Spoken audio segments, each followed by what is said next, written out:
Hello नमस्कार दोस्तों, आप सभी का हमारे यूट्यूब चैनल पर हार्दिक स्वागत और अभिनंदन है दोस्तों। तो आज की इस वीडियो के अंदर दोस्तों हम राजस्थान ज्योग्राफी, ठीक है, जो अपना राजस्थान का जो ज्योग्राफी का पोर्शन है उसके अंदर से दोस्तों हमने कुछ क्वेश्चंस उठाए हैं आपके, जो कि आपके एग्जाम पॉइंट ऑफ व्यू से इम्पोर्टेंट है दोस्तों, ठीक है। और इसके साथ साथ दोस्तों हमने कुछ क्वेश्चंस ऐसे हैं जो गत परीक्षाओं में पूछे गए हैं वो लिए हैं, ताकि आपको जो है इसका लेवल का पता चले कि जो ये परीक्षा है इसका क्या लेवल है, किस टाइप से अपने को पढ़ना है। क्योंकि दोस्तों ये जो लेवल है ये आपके लिए बहुत ज़्यादा ज़रूरी है, ठीक है। तो ये भी आपको साथ साथ देखना है कि किस टाइप से हमें क्वेश्चंस पूछे जाते हैं और किस टाइप से हमें कितना का पोर्शन है जो पढ़ना है, कितने का जो लेवल का हमें पढ़ना है। तो ये आपके लिए सबसे ज़्यादा ज़रूरी रहेगा। और इसके साथ दोस्तों राजस्थान जियोग्राफी से संबंधित कुछ टॉपिक्स है, जैसे कि खनिज वगैरह हुए जहाँ से अक्सर क्वेश्चंस पूछे जाते हैं, तो वो सभी हमने यहाँ पर ऐड किए सभी टॉपिक्स, ठीक है। तो उन सभी को हम अच्छे से एक्सप्लेन करेंगे, डिस्कस करेंगे। तो वीडियो को करें अपने स्टार्ट। वीडियो को स्टार्ट करने से पहले दोस्तों आपके लिए एक ज़रूरी सूचना मैं दे देने वाला हूँ कि अगर आप भी राजस्थान पुलिस एग्ज़ाम की जो प्रिपरेशन कर रहे हैं तो इस चैनल को आप अभी से सब्सक्राइब कर लीजिएगा दोस्तों, ठीक है। सब्सक्राइब कर लीजिए, क्योंकि हम इस चैनल पर राजस्थान जियोग्राफी और इंडिया का जो दोस्तों जीके है और रीजनिंग से संबंधित कुछ टॉप एमसीक्यूज़ के माध्यम से हम इसको कवर करने वाले हैं। तो आप इस चैनल को सब्सक्राइब कर लीजिएगा, ताकि जब भी हमारा कोई वीडियो आए तो उसका नोटिफिकेशन आपको इसी चैनल पर सबसे पहले मिल जाए। चलिए दोस्तों अपने स्टार्ट कर रहे हैं पहले ही क्वेश्चन से। जो अपना पहला क्वेश्चन है वो कहता है राजस्थान का कौन सा भौगोलिक अंचल सबसे अधिक ऊंचा है दोस्तों। अब देखना दोस्तों इस टाइप से ये जो अपना है इस क्वेश्चन के अंदर से कितने क्वेश्चन बनते हैं वो देखिएगा आप, कि कौन सा भौगोलिक अंचल सबसे अधिक ऊंचा है। अब दोस्तों यहाँ पर थार मरुस्थल है, अरावली है, पूर्वी मैदानी प्रदेश, हाड़ौती का पठार। अब दोस्तों क्वेश्चन आपके सामने एक बन गया कि कितने भौतिक प्रदेशों में बांटा गया है। दोस्तों 4 भौतिक प्रदेश है मुख्य रूप से जो हम पढ़ते हैं राजस्थान के अंदर, ठीक है। अब देखिए दोस्तों अपने थार मरुस्थल से संबंधित कौन कौन से क्वेश्चन पूछे जाते हैं। तो थार मरुस्थल से संबंधित दोस्तों क्वेश्चन पूछे जाते हैं, इसका जो ये क्षेत्रफल में कितने क्षेत्रफल में फैला हुआ है। तो बात करें तो यहाँ पर 12 जिलों में फैला हुआ है। 12 जिले जो कि आपके पश्चिमोत्तर जिले हैं, सभी 12 जिलों में फैला हुआ है। और कितने प्रतिशत भूभाग पर है, तो 61.11% भूभाग पर, और 40% की जनसंख्या यहाँ पर निवास करती है दोस्तों। तो ये वो क्वेश्चंस है दोस्तों आपके थार मरुस्थल से, जो आपको इस भौतिक प्रदेश वाले टॉपिक्स में से थार मरुस्थल से संबंधित पूछे जाते हैं, ठीक है। तो आप इन सभी डाटाज को भी ध्यान रखना। 12 जिलों में है, 61.1% भाग पर 40% जनसंख्या निवास करती है। अब दोस्तों जो यहाँ से अपने से क्या पूछा जा रहा है, अरावली की बात करें तो अरावली ही इस क्वेश्चन का सही उत्तर रहने वाला है, जो कि सबसे अधिक ऊंचा है। ऊंचाई दोस्तों इसकी कितनी है, 930 मीटर की इसकी जो ऊंचाई आती है, जो कि राजस्थान का सबसे ऊंचा भौतिक प्रदेश है, ठीक है। ऊंचा भौगोलिक अंचल या फिर भौतिक प्रदेश इसको हमने कह सकते हैं। जिसकी औसत ऊंचाई भी ध्यान रखना दोस्तों, आपको औसत ऊंचाई भी पूछी जा सकती है, कितनी है, 930 मीटर इसकी औसत ऊंचाई है दोस्तों। और अरावली ही दोस्तों राजस्थान का सबसे ऊंचा भौतिक प्रदेश है। अरावली कहाँ सबसे ऊंची है, तो ये सबसे जो ऊंचाई वाली जगह है ये यहाँ पर है सिरोही, ठीक है। जो ऊंची चोटियाँ आपको सिरोही में मिलेगी, जैसे कि आपकी गुरु शिखर हुई, शेर हुई, ठीक है, दिलवाड़ा हुई, ये सभी आपके जो सिरोही के अंदर ऊंची चोटियाँ अपने को मिलती हैं। तो सबसे ऊंचा भौगोलिक प्रदेश भी है अरावली, और सबसे प्राचीनतम भी है, प्राचीनतम भी है, जो कि प्री कैम्ब्रियन काल का ये भौतिक प्रदेश है। प्री कैम्ब्रियन काल प्राचीनतम, राजस्थान का प्राचीनतम पूछे तो भी आपका अरावली ही रहने वाला है दोस्तों, ठीक है। और सबसे ऊंचा भी आपका अरावली ही है। अब दोस्तों बात आती है ऊंचा अरावली है, तो अरावली की सबसे ऊंची चोटी कौन सी है, तो दोस्तों अरावली की सबसे ऊंची चोटी है गुरु शिखर, ठीक है। गुरु शिखर, गुरु शिखर की दोस्तों ऊंचाई ध्यान रखना 1722 मीटर, और कई बुक्स में आपको 1727 मीटर लिखा हुआ भी आ सकता है दोस्तों, ठीक है। तो ये गुरु शिखर है इसकी सबसे ऊंची चोटी। ये दोस्तों क्वेश्चंस मैं आपको आपके कांस्टेबल एग्जाम के लेवल से बता रहा हूँ, ये क्वेश्चंस यहाँ से बनने वाले हैं। और दोस्तों यहाँ पे अरावली के संदर्भ में कौन कौन से हैं, अरावली के कितने क्षेत्रफल पर फैला हुआ है, ठीक है, जो कि 9.3% भूभाग पर फैला हुआ है। यहाँ पर 10% तक की जनसंख्या राजस्थान की निवास करती है।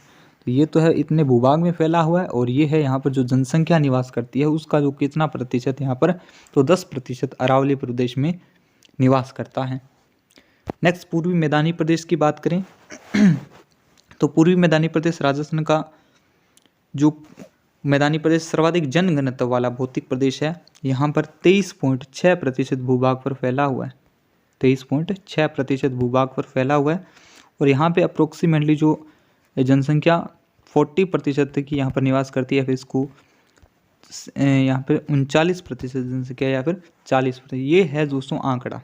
ठीक है, तो आप अप्रोक्सीमेटली ध्यान रखना 40% जनसंख्या यहाँ पर निवास करती है, और क्षेत्रफल इसका मात्र 23.6% में राजस्थान का कुल क्षेत्रफल का है। तो यहाँ पर ये क्या है, सर्वाधिक जनघनत्व वाला भौतिक प्रदेश कौन सा है, सर्वाधिक जनघनत्व वाला भौतिक प्रदेश कौन सा है, पूर्वी मैदानी प्रदेश है दोस्तों। और दोस्तों यहाँ पे हाड़ौती के प्रदेश की अगर बात करें तो हाड़ौती का प्रदेश भी दोस्तों मालवा के दोस्तों जो पठार का यही एक भाग है। इसके अंदर आपके कोटा, बूंदी और आपकी झालावाड़ और बारां, ये 4 जिले इसके अंतर्गत आते हैं। हाड़ौती के पठार के अंदर दोस्तों ये है आपकी 6.49% पर फैला हुआ है, और यहाँ पर 11% की जनसंख्या राजस्थान की है जो निवास करती है हाड़ौती के पठार के अंदर। और हाड़ौती के पठार की जो सबसे ऊंची चोटी वो कौन सी दोस्तों, वो ध्यान रखना, इसकी सबसे ऊंची चोटी है चांदमारी, जो कि आपकी मुकुंदरा की पहाड़ियों में स्थित है। मुकुंदरा की पहाड़ियाँ हाड़ौती के पठार में स्थित हैं।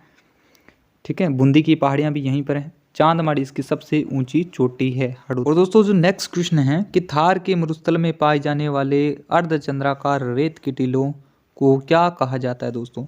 ये क्वेश्चन आपका राजस्थान पुलिस एग्जाम 2018 के अंदर पुट अप हो चुका क्वेश्चन है दोस्तों। इन्हें दोस्तों कहा जाता है बरखान कहा जाता है, जो कि अर्धचंद्राकार रेत के टीले, इन्हें बरखान कहा जाता है। और ये दोस्तों गतिशील होते हैं, इसी कारण ये सर्वाधिक मरुस्थलीकरण के लिए जो उत्तरदायी कौन से हैं, तो बरखान ही हैं दोस्तों।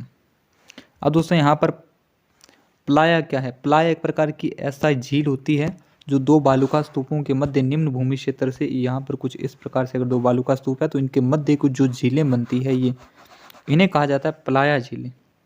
यहीं जब प्लाया झीलें जब सूख जाती है तो इस प्रकार के यहाँ पर दलदली क्षेत्र बनता है, इसको कहा जाता है रन कहा जाता है। और जब ये रन भी पूरी तरह से सूख कर मैदान में बदल जाता है तो इसे बोल्सन कहा जाता है दोस्तों। ठीक है, बोल्सन के मैदान या फिर बोल्सन की संज्ञा इसे दी जाती है दोस्तों। ठीक है, और यहाँ पर एक और शब्द दिया है सीफ, क्या है, तो सीफ दोस्तों ध्यान रखना, आपके जो रेखीय बालुका स्तूप या फिर इन्हें अनुदैर्घ्य बालुका स्तूप कहते हैं। ठीक है, इस प्रकार के जो एक पवन की दिशा के समांतर बनते, इस प्रकार के इन्हें क्या कहते हैं दोस्तों, एक संख्या दी जाती है, सीफ की संज्ञा इन्हें दी जाती है। तो इन्हें क्या कहा जाता है, सीफ, रेखीय या फिर अनुदैर्घ्य बालुका स्तूप होते हैं। और रेल क्या है दोस्तों, रेल है जो लूणी नदी का प्रवाह क्षेत्र, इसको जालोर में कहा जाता है रेल। ठीक है, जालोर में इसे रेल कहा जाता है। नेक्स्ट है अपना राजस्थान का कौन सा भौगोलिक अंचल मालवा के पठार का विस्तार है। यहाँ पे दोस्तों जो मालवा के पठार का अभी मैंने आपको बताया, ये देखना आप राजस्थान पुलिस एग्जाम 2018 के अंदर पूछा हुआ क्वेश्चन है कि थार का मरुस्थल अरावली या फिर पूर्वी मैदानी प्रदेश या फिर हाड़ौती प्रदेश। दोस्तों मालवा के पठार की अगर बात करें तो यहाँ पे गुजरात और ये मध्य प्रदेश में फैला हुआ है। तो यहाँ पर अपना राजस्थान के अंदर जो हाड़ौती का पठार है, ठीक है, ये जो हाड़ौती का पठार है ये है इस मालवा के पठार का एक विस्तार है या फिर इसका हिस्सा कह सकते हैं, फिर इसका भाग है। तो ये कौन सा हो जाएगा दोस्तों, हाड़ौती का पठार हो जाएगा। नेक्स्ट हम बात करते हैं कि राजस्थान का सबसे लंबा बांध माही बजाज सागर बांध किस नदी पर बना हुआ है दोस्तों। तो यहाँ पर दोस्तों ये जो है माही बजाज सागर बांध है, तो आपको नाम से ही क्लियर होगा कौन सी नदी पर है, माही पर है। लेकिन आप ध्यान में रखना यहाँ पे नाम न देकर आपसे सीधा पूछा जाए तो सबसे लंबा बांध किस नदी पर है या फिर कौन सा है, सबसे लंबे बांध की पूछी जाए तो माही बजाज सागर बांध है। किस नदी पर है दोस्तों, माही नदी पर है दोस्तों। और माही नदी कुछ इस प्रकार से यहाँ पर बहती है डूंगरपुर बांसवाड़ा के अंदर मध्य प्रदेश से, और ये एक अरब सागरी नदी तंत्र की नदी है। कुछ इस प्रकार से ये कर्क रेखा को 2 बार काटती है। यहाँ पे दोस्तों माही बजाज सागर बांध है जो राजस्थान के अंदर जो सबसे लंबा बांध है, ये माही नदी पर बना हुआ है और ये है यहाँ पर माही बजाज सागर बांध। ठीक है, माही बजाज सागर बांध, इसकी जो कुल लंबाई दोस्तों कितनी है तो ये आप ध्यान रखना 3109 मीटर या फिर राउंड फिगर में आप 3.1 किलोमीटर भी कह सकते हैं। तो ये है माही बजाज सागर बांध सबसे लंबा, ठीक है, माही नदी पर, और 3109 मीटर लंबा है। और बनास नदी की बात करें दोस्तों, बनास नदी है और चंबल नदी है, ये आपके खमनोर राजसमंद से निकलती है, जनापाओ की पहाड़ियाँ मध्य प्रदेश से निकलती है, और ये दोनों दोस्तों 6 जिलों में बहती है। इसके साथ साथ एक लूणी नदी है, ये भी आपके 6 जिलों में। तो ये भी क्वेश्चन दोस्तों पूछा हुआ है कि कौन सी नदी सर्वाधिक जिलों से बहती है, तो बनास, चंबल, लूणी, ये 6 जिलों से बहती है दोस्तों। और दोस्तों जो रूपा रेल नदी है, ये आपकी एक प्रकार की आंतरिक प्रवाह की नदी है दोस्तों, जो कि अलवर के अंदर से बहती है, और यहाँ पे भरतपुर में, अलवर और भरतपुर 2 जिलों में यह बहती है रूपा रेल नदी, ठीक है। यहीं पर दोस्तों रूपा रेल नदी पर ही मोती झील बांध बना हुआ है, जो कि भरतपुर की जीवन रेखा भी कहलाता है, और इसी के किनारे दोस्तों भरतपुर में नौह सभ्यता विकसित है। तो ये भी क्वेश्चन रूपा रेल नदी के संदर्भ में बनते हैं। और दोस्तों जो नेक्स्ट क्वेश्चन है वो है कि खोदरिबा क्षेत्र किस खनिज के लिए प्रसिद्ध है दोस्तों, ठीक है। किस खनिज के लिए प्रसिद्ध है दोस्तों, तांबा, लोहा, कोयला या फिर पेट्रोल।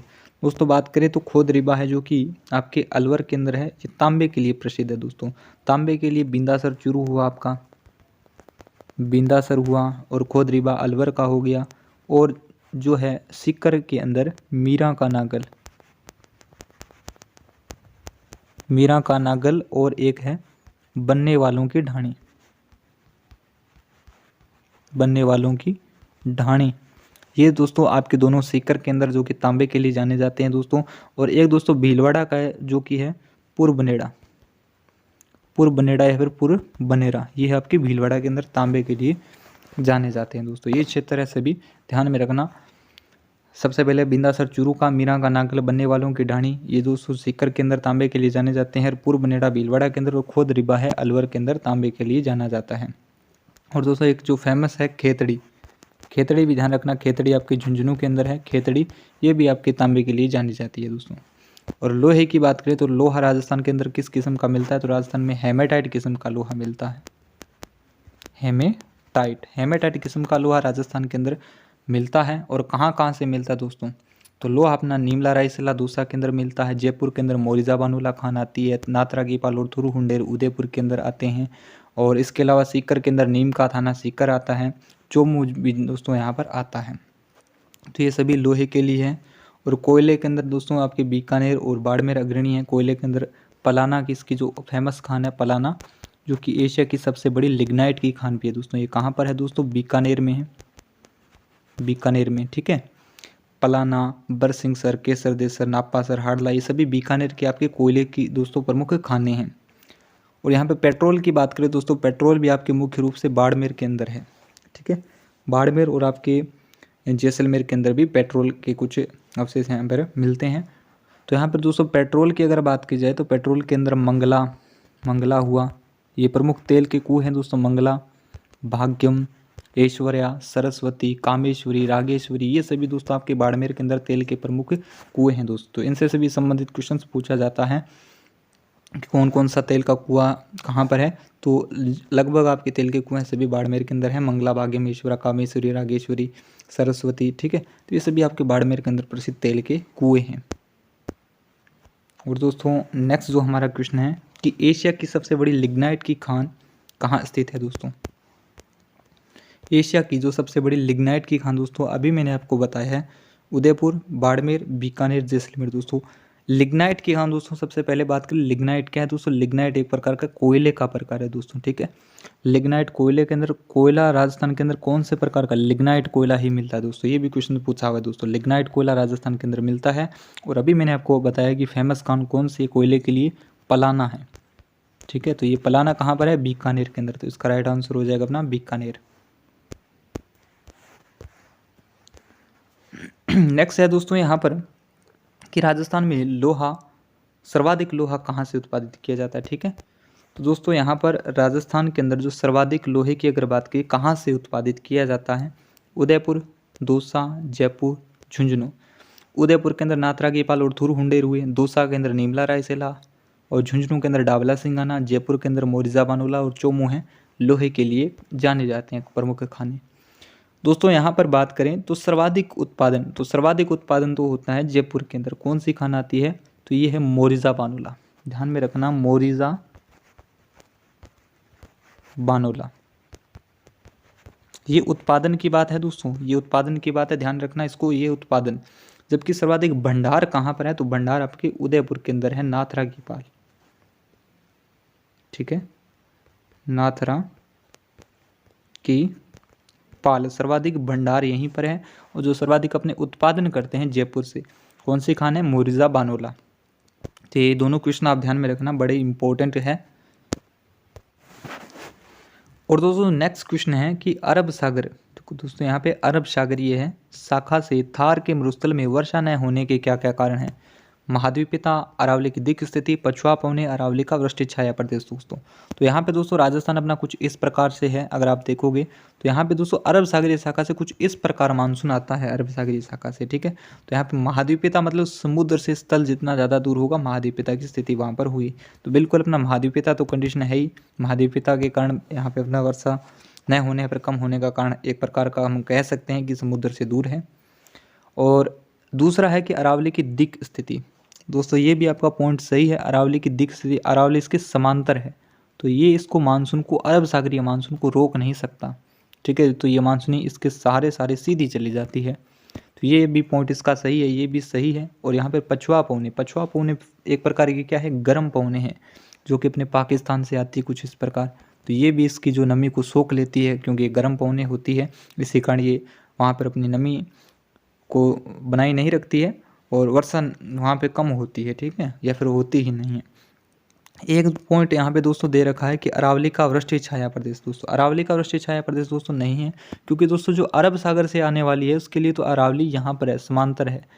बंगाल की खाड़ी की शाखा से अगर पूछते हमें कि बंगाल की खाड़ी की शाखा से क्यों नहीं होता है, तो हम कह सकते हैं क्योंकि ये वृष्टि छाया प्रदेश है, क्योंकि आगे अरावली का जो ये पर्वत है ये खड़ा है, इसको यहाँ पे रोके हुए है मानसून को। तो यहाँ पे कोई अवरोध नहीं है, फिर हम नहीं कह सकते वृष्टि छाया प्रदेश। तो ये डी वाला पॉइंट इसका गलत है, बाकी ये सभी सही है। तो यहाँ पर ए बी सी कौन सा अपना बी वाला है, ये दोस्तों सही होगा। नेक्स्ट है दोस्तों, ग्रीष्म ऋतु में पश्चिमी राजस्थान में चलने वाली गर्म व स्थानीय पवन क्या कहलाती है दोस्तों? ठीक है, तो यहाँ पे दोस्तों ग्रीष्म ऋतु में जो चलने वाली मावठ या फिर भूबल्या या फिर लू या फिर विली दोस्तों, यहाँ पर जो गर्म व स्थानीय पवनें हैं पश्चिमी राजस्थान में जो चलती है वो कहलाती है लू कहलाती है दोस्तों। ठीक है, इसको स्थानीय भाषा में लू कहते हैं। और मावठ क्या है? मावठ एक प्रकार की शीतकाल में होने वाली वायु जो है चक्रवाती वर्षा है दोस्तों। और भूबल्या क्या है? भूबल्या दोस्तों आपके ग्रीष्म ऋतु के अंदर आने वाले जो आकस्मिक चक्रवात है, ये है भूबल्या। और विली दोस्तों, विली आपके ऑस्ट्रेलिया के अंदर हिंद महासागरीय उष्ण कटिबंधीय चक्रवात है ये विली। ठीक है, तो यहाँ पे तीनों है जो अपने राजस्थान के संदर्भ में अच्छे से याद रखना। मावठ है शीतकाल में होने वाली वर्षा, लू है जो कि स्थानीय गर्म पवने हैं, भूबल्या क्या है? चक्रवात है एक प्रकार का ग्रीष्म ऋतु में आने वाला आकस्मिक चक्रवात। ये तीनों पॉइंट अपने राजस्थान के संदर्भ में, तो आप इन तीनों को अच्छे से याद रखना, इनसे क्वेश्चंस पूछे जाते हैं। नेक्स्ट हम बात करते हैं राजस्थान का न्यूनतम अंतर्राज्यीय सीमा बनाने वाला जिला कौन सा है दोस्तों? ठीक है, यहाँ पे दोस्तों मिस प्रिंटिंग हुई है, एक जीता यहाँ पे नहीं है दोस्तों, जिला है। ठीक है, जिला कौन सा है? भीलवाड़ा, हनुमानगढ़, धौलपुर और बाड़मेर। दोस्तों बात करें हम, ये है भीलवाड़ा मध्य प्रदेश से लगाता है, हनुमानगढ़ आपके पंजाब हरियाणा से, धौलपुर आपके मध्य प्रदेश प्लस उत्तर प्रदेश से लगाता है। लेकिन इसमें से हमने पूछा था न्यूनतम अंतर्राज्यीय, तो न्यूनतम दोस्तों बाड़मेर लगाता है। कितनी लगाता है दोस्तों? 14 किलोमीटर की ओनली सीमा गुजरात के साथ लगाता है। तो न्यूनतम कौन लगाता है दोस्तों? आपका बाड़मेर। या भी ध्यान रखना कि बाड़मेर है जो न्यूनतम अंतर्राज्यीय सीमा लगाने वाला जिला है। किससे लगाता है? गुजरात से। और दोस्तों यहाँ पर ये पाकिस्तान से भी कितनी लगाता है वो भी आप ध्यान में रखना। वैसे ये सभी डाटाज मैंने आपको कल अच्छे से बताए थे। बाड़मेर से दोस्तों ये 228 किलोमीटर की सीमा अटैच करता है। तो दोस्तों आज के लिए इतना ही, हम मिलेंगे कल एक नई वीडियो के साथ। तो तब तक के लिए सभी को जय हिंद, जय भारत।